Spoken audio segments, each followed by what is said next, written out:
Do you like the idea of a dark and brooding world where we are on the high seas and having nautical adventures and epic battles and sailing with pirates and a found family crew?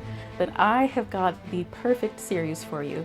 Today we are going to be analyzing and reviewing the Tide Child Trilogy by R.J. Barker. Hi guys, it's Amy and welcome to the channel, or welcome back. I know I'm starting a little bit different today, but let me know how you're doing in the comments below. This is a trilogy that we read with our book club, The Appendix, over on the Fable app, and it has definitely been a great journey over the course of the summer of 2025. We just kind of took our time, one book a month through the summer from June to August, and I really enjoyed this series, and I'm really excited to talk about it. But as we're getting into this, let me know if you've read this series or if I'm just piquing your interest, and definitely let me know your favorite pirate fantasy. So just a quick overview of what we're getting into with these books. Again, this is a trilogy. It is nautical, pirate fantasy, and it kind of has some grim, dark undertones, and there's a lot of adventure and battles. And this is by the author R.J. Barker. They also wrote The Wounded Kingdom and the Forsaken series, which I believe the latest book just came out in July of the Forsaken series. And I am definitely wanting to read more of their work after this trilogy. So with the three books, just letting you know kind of like the page count and my ratings of each individual book. The first book is The Bone Ships, which came out in 2019. I rated it 4 stars, and it's a little over 500 pages. The second book, Call of the Bone Ships, came out in 2020, and I rated this 4.5 stars, and this again is a little over 500 pages. And the third and final book, The Bone Ship's Wake, came out in 2022. I rated this 4.5 stars, and again, this is a little over 500 pages. So they're all about equal in length. They vary a little bit, but just letting you know kind of the length of what you're going to be reading and what you're getting into. This series has gotten some critical acclaim and recognition. The Bone Ships, the first book, won the British Fantasy Award for Best Fantasy Novel in 2020. So it's got a little bit of hype, but I feel like this is definitely an underrated series that doesn't get talked about enough. So I'm excited to talk about it today. I promise that as we are going through this is a spoiler-free review and analysis.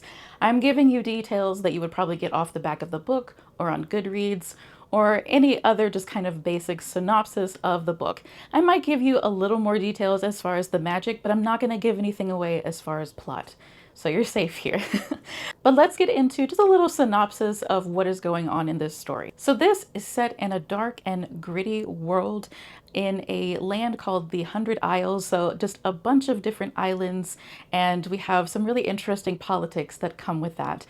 But this is set in a world where there are ships made out of ancient sea dragon bones, and there are some dark practices that make the ships sail and protect the ships out at sea. This society and culture is very much built around the ocean and who has the power as far as seafaring. And so we have some interesting politics with this, and there's definitely just this struggle for survival. But we are following the crew of a ship called the Tide Child, which is a black ship or a condemned ship of criminals and outcasts who are having to sail together, and just kind of the crew that they become over the course of the series. There are some really interesting themes that are explored that I really enjoyed. Of course, I mentioned survival. We are on the high seas, loyalty and redemption and sacrifice. There is definitely, again, a power struggle, and you really get to see the cost of trying to achieve power. And again, the brutality of the sea. I don't think I can emphasize that enough. And that definitely comes into play with like storms and battles and even the magical creatures that are in this. If you haven't been around my channel, then you might not know what the fantasy tax is. And that is just kind of a concept that I came up with to kind of help explain what it's going to take to understand a fantasy story. So what you are having to pay as far as getting into a fantasy world. I kind of rate it low, medium, high, and I would definitely say that this is a medium fantasy tax. The first aspect that might take a little bit to understand is like the nautical language and kind of pirate dialect that Barker has developed for this story. You may be familiar with like pirate language, you know, R matey and things like that, and this is not like that. It definitely has its own language. It definitely has a pirate gritty feel to it, but there are a lot of different unique terms for sailing the seas, for positions on the ship, even like the sun and the moon. So it takes a little bit to get used to how the characters speak, but once you do, it really just feels like you are part of the crew and have this kind of secret language that you get to share with them. So it really does create an immersive experience, but it might take you a couple of chapters to get used to. You definitely need to have some patience when it comes to the magic of this world. It is very subtle and very mysterious. It's just kind of lurking here in the background. And it definitely is like a gradual build as far as reveals and understanding over the course of the entire trilogy. So just be patient with it and let the mystery kind of just take you on a journey and let it build the suspense. You will get answers, but then you might have some more questions. I definitely felt that with the second book. But it definitely creates a really interesting journey where you're just wanting to know what's going to happen next and how does this all work together. There is some gritty content in this series. It doesn't shy away from war and violence and life at sea. So I'm including it in the fantasy text just because it might not be for everybody, and that's something that you're going to have to experience in reading this. We experience, again, violence and then things like disease and then punishment within the ranks. There's betrayals and there's storms. There's just a lot going on. Just know that it can get dark and gritty sometimes, but I do feel like it adds this element of realism and definitely brings the characters to life as you are having to watch them go through these struggles. Speaking of betrayals, there are definitely complex politics and a lot of strategy going on in this series. There are power struggles, and that creates a lot of tension between the characters. And I'm including it in the fantasy text because you are kind of having to keep track of who is betraying who's on whose side, and there are just a lot of characters. It doesn't take too much to understand, but it just takes a little bit of focus to keep everything straight. I really love the world building of this series. Again, it is definitely grim and dark and brooding. You feel like you are on this black ship. I can see like the aged wood and like the crusted salt on the railings, and I can hear the ocean and feel the salty air, and you just feel all of it coming off of the page in the way that Barker describes things. And that just makes it such an immersive experience. So if you like the idea of something that just gives you such a vivid visual image in your head, this definitely is going to be the series for you. And having this world where the ships are made out of these ancient sea dragon bones just creates such a unique element and ships that you don't see in any other kind of like pirate story. And it definitely has this like mythical feel to it, the world and this atmosphere that you are in.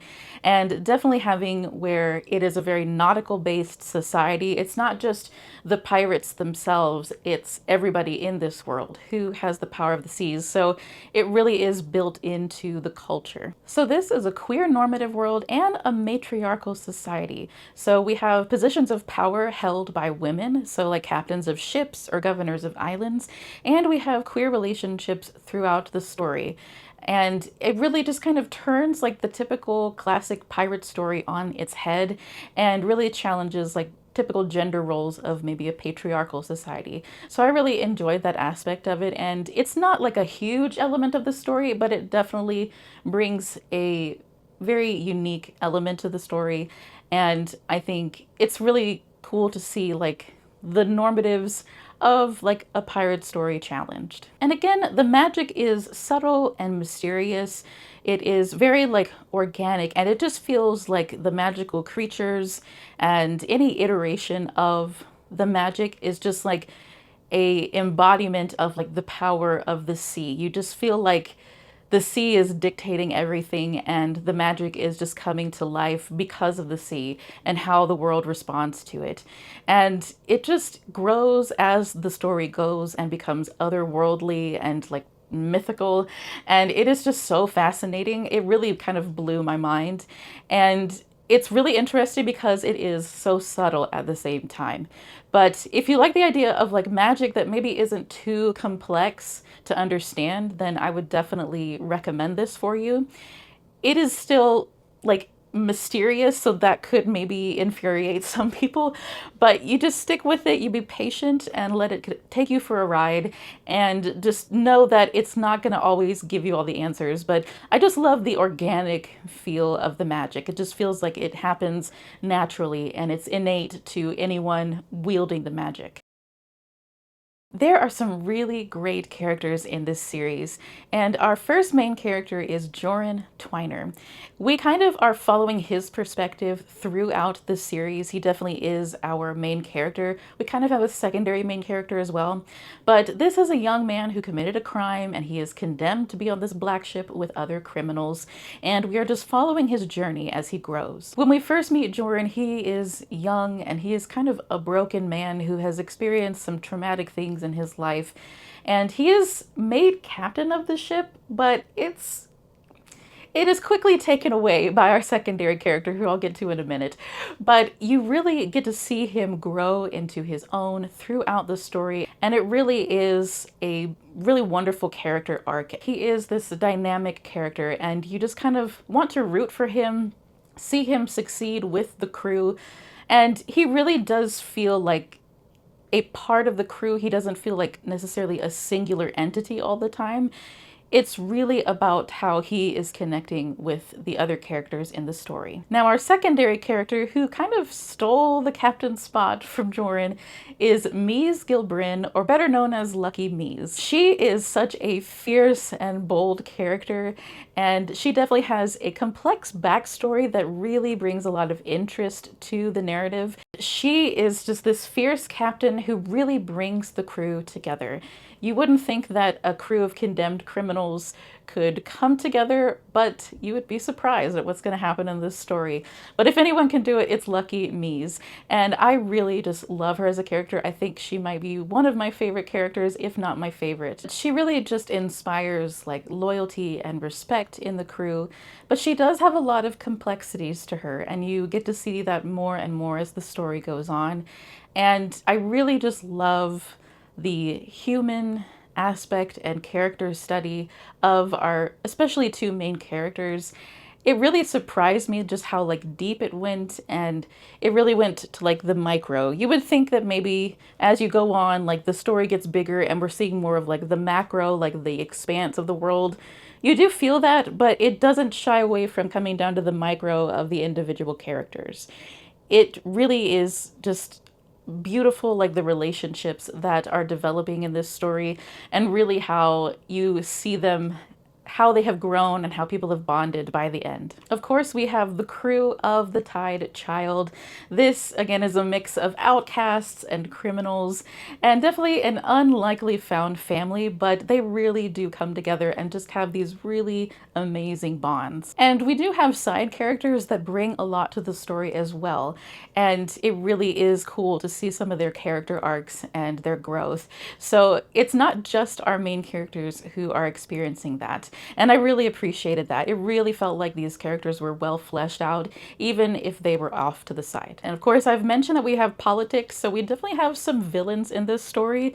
There is definitely political tension and a lot of betrayals in here. There's just a lot of scheming and betrayals and rivalries, and it definitely adds this kind of unpredictable feeling to the narrative. You never quite know where it's going to go because you don't know who is going to be in power, who is going to win at the end of the day, and who's going to be calling the shots. And it's sort of like the people who are closest to you are the ones that could hurt you the most. So just be ready for that emotional torture. If I haven't iterated enough, the found family aspect of this story is definitely where the trilogy shines. I feel like Barker really just did relationships and this crew really well, and seeing just what they go through together and how their bonds grow deeper and deeper is just really beautiful. I definitely would have my tissues ready. There are going to be some tears. I'm not a crier when it comes to books, but this one definitely choked me up a couple of times. Barker's writing style really does fit this world. It is rough, it is direct, it is gritty, and it really creates this immersive experience. You really feel like you are in this sea-weathered world as you are reading the pages, and it just feels like the salt and the grime, like I was talking about earlier. And it really does come from the way things are described, the writing style, just being kind of this kind of direct, but also mysterious at the same time sort of style. It is a very unique style of writing, even when it's creating its own pirate language. So it really does create this really great experience, but it does have this grit to it. Again, with the unique pirate dialect, it really does feel like you are in a totally different culture with its own rules and system. And it does feel like a bit of a puzzle at first, but it comes together, and again, it just adds to the immersive experience. I feel like Barker did a really good job balancing the action and the emotional moments of this story. We definitely have epic battles, and there's definitely violence and just big action moments that happen, but it is well balanced with the emotional moments and just the heartfelt moments, heartbreaking moments. It really is done with like this ebb and flow, and it creates good pacing, steady pacing. And this may not be for everybody because it does have like high full throttle moments, but it's not like in fourth or fifth gear the entire time. And if that's what you're looking for, I don't know if this is going to be for you, but just know if you want something that does have that balance, then you're definitely going to find it in this series. But the battles really do feel like cinematic. They have really great descriptions, vivid descriptions. It can be a little like bloody and nasty sometimes, but it's nothing over the top. But it definitely does have this like epic feel to it, and there are definitely some heartbreaking moments with them as well. But they are dynamic and they are gripping, and you really feel like you are right there in the action with the characters. There are also some surprising moments of levity within this story. You do have some dark things that are happening, emotional things that are happening, and definitely moments of tension and suspense. But with the crew and even in the midst of conflict, you will have like sarcastic jokes that are made, even some crude jokes that are made, but there is this sort of element of humor kind of running through the narrative that does give some levity, and I really did like that aspect about it, and it also created more just balance to the story. This is an adult fantasy, so just be aware of that as far as the content goes. But it's more of just like the violence that's in here and maybe some of the language. I would recommend this series for people who like a classic pirate story with some fantasy elements to it, but a pirate fantasy that kind of turns the classic story on its head. Again, we have kind of a challenging of gender roles as far as like a typical pirate story goes. And then we also have some really interesting magic. But I do feel like it does have at its core a classic pirate feel to it. And I just feel like it's bringing something fresh to this kind of subgenre of pirate fantasy. So I definitely would recommend it if you're wanting something that feels classic but is bringing something new at the same time. I would also recommend this for people who have enjoyed stories like The Adventures of Amina Al-Sarafi by S.A. Chakraborty. And that definitely has, like, at its core, like this great found family aspect and some really interesting magic. So if that is more of what you're looking for as far as pirate stories go, then this definitely would be for you. I wouldn't liken this necessarily to something like Live Ship Traders by Robin Hobb. It's not like part of this like greater series, and there isn't quite as vast of a cast where you're getting like tons of POVs. It's not quite like that. If you just want something that has more of like a classic pirate fantasy feel, but something that goes a little bit deeper and has more emotion to it. I hope that you have enjoyed this deeper dive into this pirate fantasy trilogy. The Tide Child Trilogy definitely is going to be holding a special place in my heart. It's been just a really great journey taking my time with it over the summer, and I definitely want to read more of Barker's work. They really just impressed me with their writing in this trilogy. And I know their other trilogies are very different. I don't know a lot about them, but I'm excited to find out and try them out. Again, I hope that you enjoyed your time here. Definitely let me know what you thought of the trilogy if you have read it. If you are just curious about it, if I've piqued your interest, And definitely let me know if you have any questions about it. I am always happy to talk things in the comments. But I hope you guys enjoyed this. Thank you for sticking around to the end of the video and hearing me out about this trilogy. Definitely let me know that you stay to the end of the video with like a wave emoji, or I think there's a pirate flag emoji, something like that. Leave one of those emojis in the comments. But that is going to be it for me today, guys. I hope that you enjoyed this, and I will see you very soon. Bye!